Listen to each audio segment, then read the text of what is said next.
Hey everybody, welcome back to Tim Travels. It's Terry, your host, coming to you from, I think technically this is Holland, Michigan. I'm at the Loves here. I'm just killing time. I split my clock. I was over in Lansing where I delivered yesterday. I came over this way I got my trailer washed out, and then I'm just parking up here. I got a load to pick up.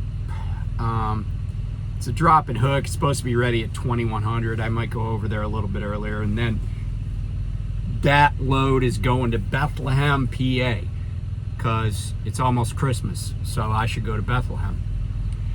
So today is December 12th. 12 more shopping days until Christmas, and a triumvirate, there's your word of the day, a triumvirate of American entertainment legends was born on this day, although different years. The first one, and this is in no particular order because they really are, these are giants of American entertainment in each in their own regard. The first one, the chairman of the board, Mr. Francis Albert Sinatra, born on this day in 1915, Hoboken, New Jersey. He is the biggest thing to come out of New Jersey since Tommy Cutlets, the quarterback for the Giants. Now that Tommy DeVito, that's an interesting story. It's a great read up on that kid. I'm pleased that he's having success. But yeah, Frank Sinatra, the chairman of the board. You know, if you don't know about Frank Sinatra's life, you really should just read a brief bio on him, because there's a lot of things that he is not well known for that he had a huge impact on. One of them being the civil rights movement.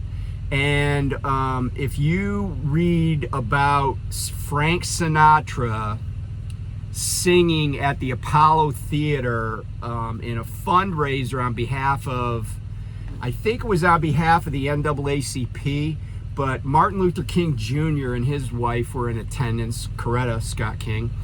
And Frank Sinatra sang Old Man River from Porgy and Bess, the play. It was a Gershwin play written by George Gershwin, but that song had never been sung in public, or certainly on a big stage, by anybody that was not African American.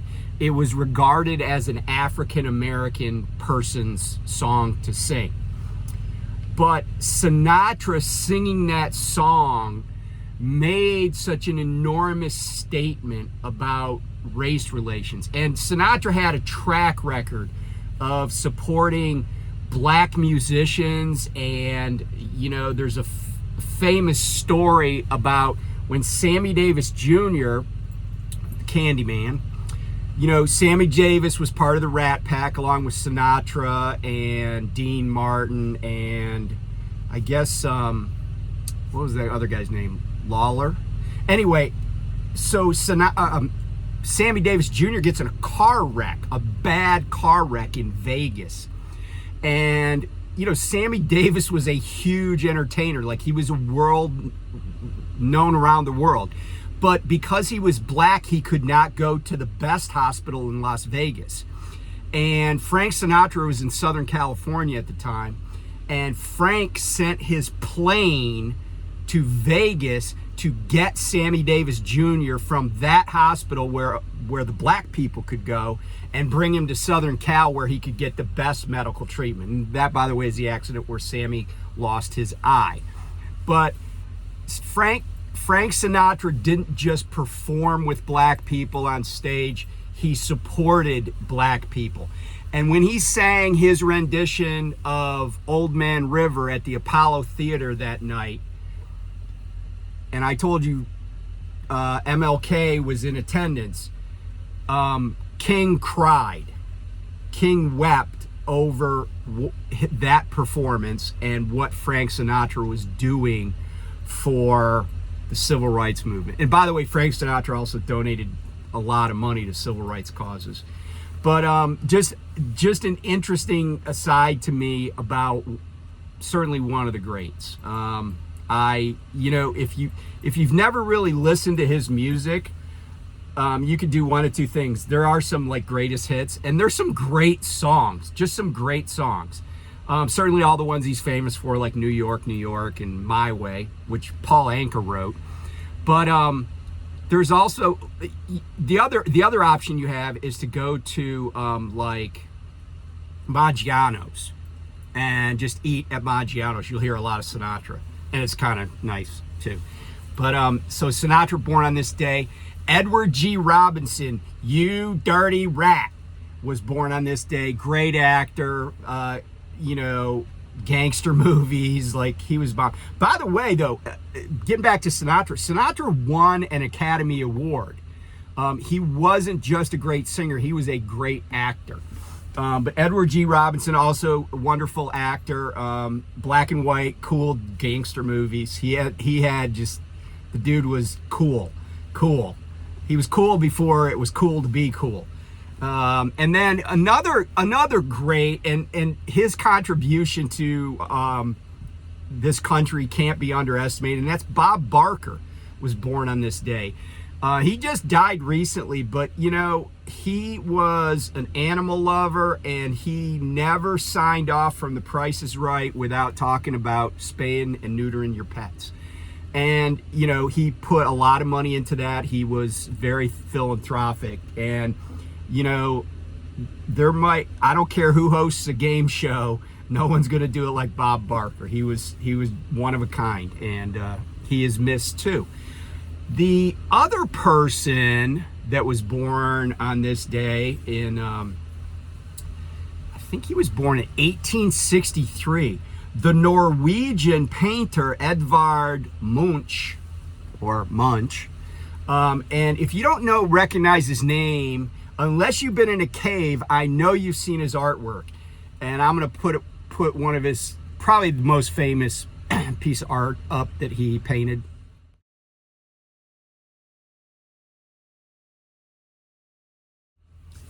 Yeah, so that's the Scream. The Scream is actually painted on cardboard, the original Scream. He was into a lot of, and it's tempera, which is, it's not oil-based, it's a paint that actually has egg white in it. But yeah, so he was into a lot of interesting media for his artwork. He did a lot of woodcuts. He was influenced by Japanese artists and stuff. And you will find that a lot of these master artists were in several different medium to do their artwork. Like I've talked about John Singer Sargent, who is a masterful American painter, but he has a catalog of watercolors that are just incredible. So if you're into art, and why wouldn't you be, check these guys out. And you could just look at stuff online. You will find some just incredible stuff if you go to like some major art museum or art gallery. A lot of times they have all of their stuff online. It's all been photographed and put online, and you can see just really cool stuff. And I got to tell you, not to get too far off track here, but it is it's like people, for the same reason people would go see Mount Rushmore or go to the Lincoln Memorial, is why I would go, and I've done those things, but I would go to an art museum like the Metropolitan Museum of Art or the Art Institute in Chicago, is because you get to see firsthand these masterworks, this incredible talent that's preserved for the ages, hopefully, and you get to see it and be right next to it, like be as close to a painting as the actual artist was when they were painting it, or be right next to a sculpture or some other work of art.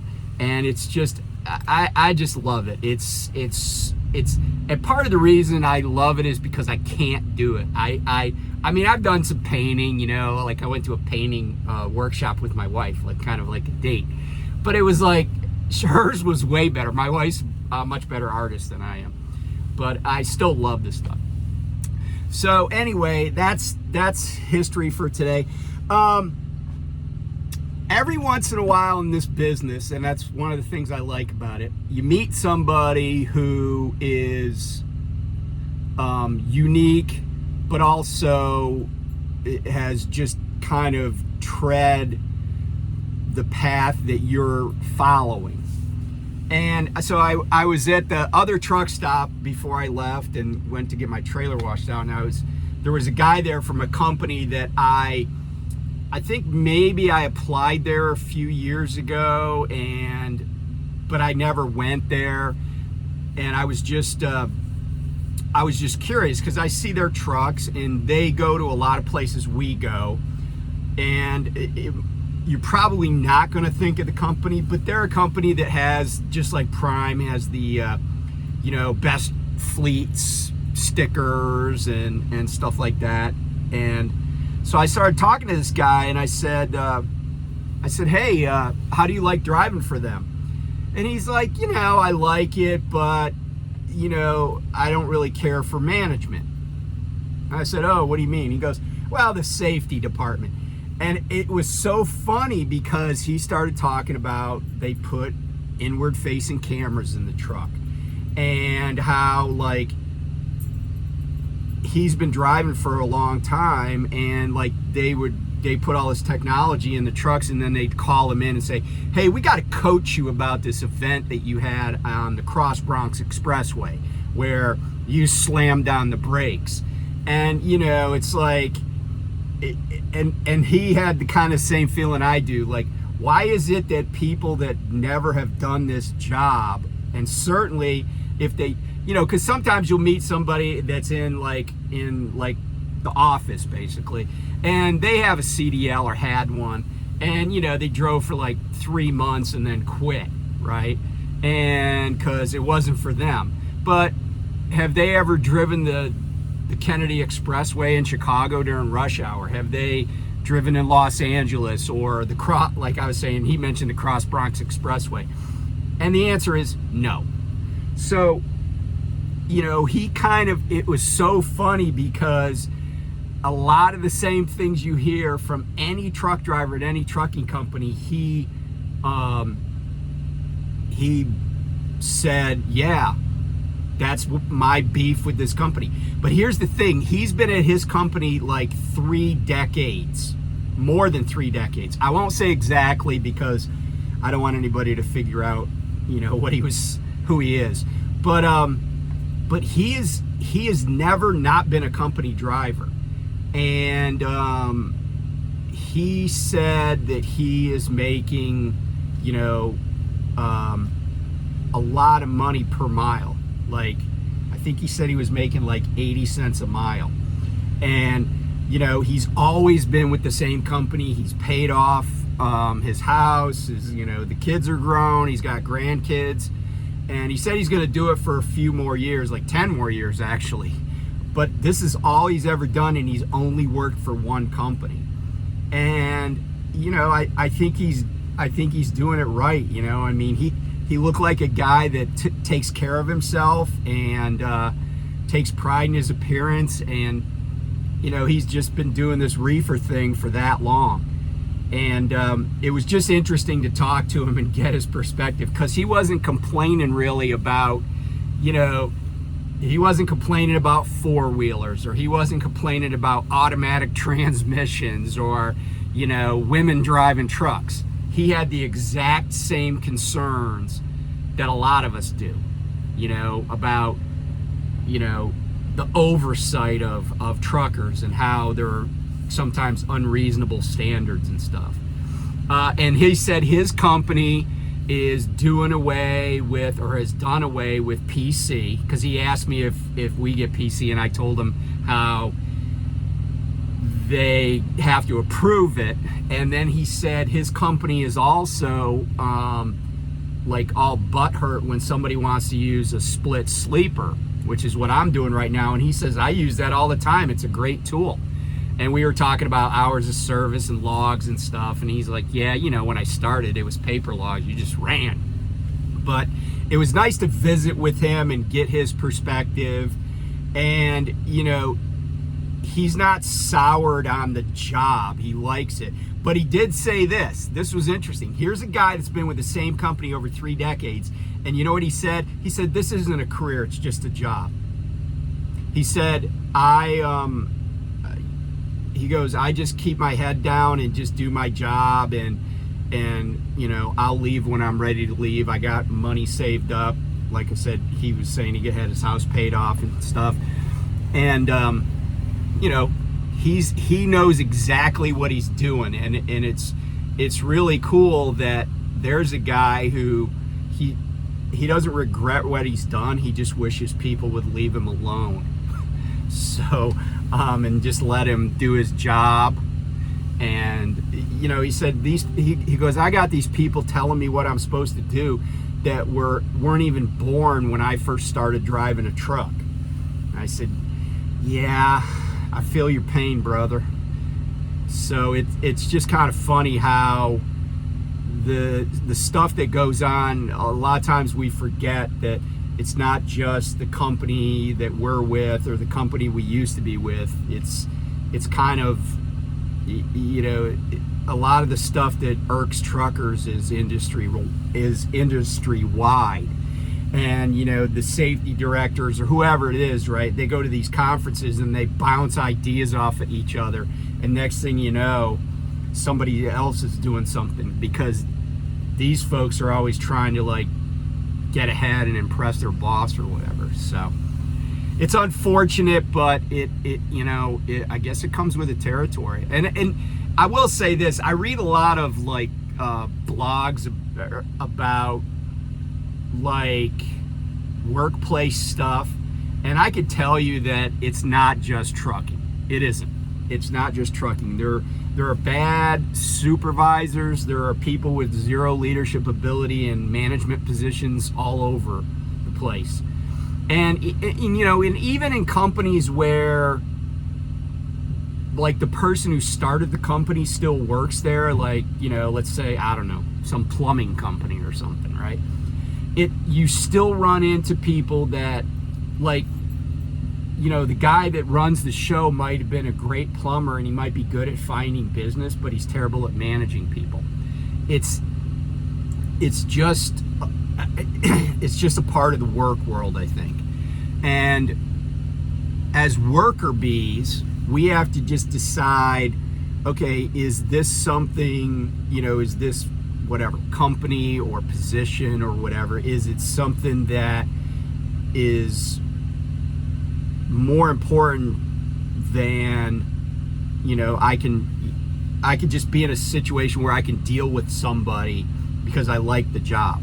Because that's the thing. Sometimes there are people at a company where you really like working, and they'll eventually move on, and maybe they'll just get a better job at the company. They'll fail upward. I mean, there's a lot of that in industry too. So, you know, you just gotta know your strengths, know your weaknesses, save your money, put yourself in a position like this guy's in. You know, he said he wants to go another 10 years with the company he's with, but I guarantee that he could drive back to his terminal and quit, and he's probably going to be okay, because he's taking care of business, right? He saved his money, paid off debt. He's in an enviable position. So we all should strive to get to that place. And you know, I think there are a lot of drivers that are. But if you're new in this industry, or you're even my age and you find yourself not in that situation, today is the first day of reestablishing your freedom, your ability to do what it is you want to do. Like Jim Cox over at, what is Jim's, I can't even remember what Jim's, I guess Trucking with Jim or something. You know who I'm talking about. He said, you know, you get to the point where you have FU money. And I think there's something to be said for that. So anyway, thanks for listening. I will talk to you soon. Bye.